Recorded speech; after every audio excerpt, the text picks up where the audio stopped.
রাজধানীর উত্তরা পশ্চিম থানা ১ নং ওয়ার্ড বিএনপির উদ্যোগে লিফলেট বিতরণ কর্মসূচি অনুষ্ঠিত হয়েছে।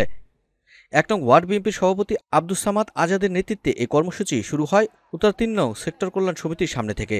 শোভাযাত্রাটি রাজলক্ষ্মী ২ নম্বর রোড অতিক্রম করে উত্তরা সাইড গেট পর্যন্ত গিয়ে শেষ হয়। কর্মসূচিতে বিএনপির ভারপ্রাপ্ত চেয়ারম্যান তারেক রহমানের ঘোষিত রাষ্ট্র মেরামতের ৩১ দফা জনগণের হাতে লিফলেটের মাধ্যমে তুলে ধরা হয়। এতে এলাকাবাসীর ব্যাপক সাড়া দেখা যায়। লিফলেট বিতরণ কার্যক্রমের ১ নং ওয়ার্ড বিএনপির বিভিন্ন পর্যায়ের নেতাকর্মীরা উপস্থিত ছিলেন। আমাদেরকে নির্দেশ দিয়েছেন বিএনপির প্রত্যেকটা কর্মী প্রতি নির্দেশ, এবং আমাদের মহানগর নেতৃবৃন্দ আমাদেরকে নির্দেশ দিয়েছেন। আমাদের এই ঢাকা ১৮ আসনের জনতার এমপি আছেন জাহাঙ্গীর সাহেব আমাদেরকে নির্দেশ দিয়েছেন আমরা যেন এই বিএনপির ৩১ দফা আমরা বাস্তবায়নের লক্ষ্যে প্রত্যেক মা বোন ভাই বন্ধু এই প্রত্যেক নাগরিকের কাছে আমরা যেন পৌঁছে দেই।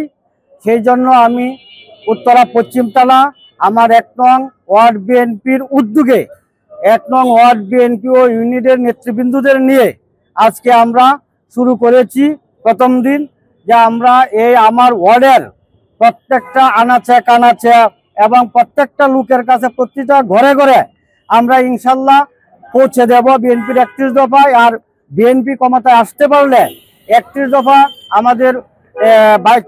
আমাদের ভারপ্রাপ্ত চেয়ারম্যান তারেক রহমান সাহেবের অঙ্গীকার ৩১ দফা বাস্তবায়ন করবে বিএনপি ক্ষমতায় আসতে পারলে। আর এই ৩১ দফার মধ্যে মানুষের স্বাস্থ্য, বাচ্চাদের শিক্ষা, বস্ত্র, খাদ্য, নিত্য প্রয়োজনীয় মানুষের জীবনে চলার জন্য যা যা প্রয়োজন সবকিছুই দেওয়া আছে এই ৩১ দফার মধ্যে। আর এই ৩১ দফা বাস্তবায়ন হলে একটি দেশ একটি জাতি ভালোভাবে জীবন যাপন করতে পারবে, এবং সুন্দর জীবন যাপনের জন্য এই ৩১ দফা অপরিহার্য।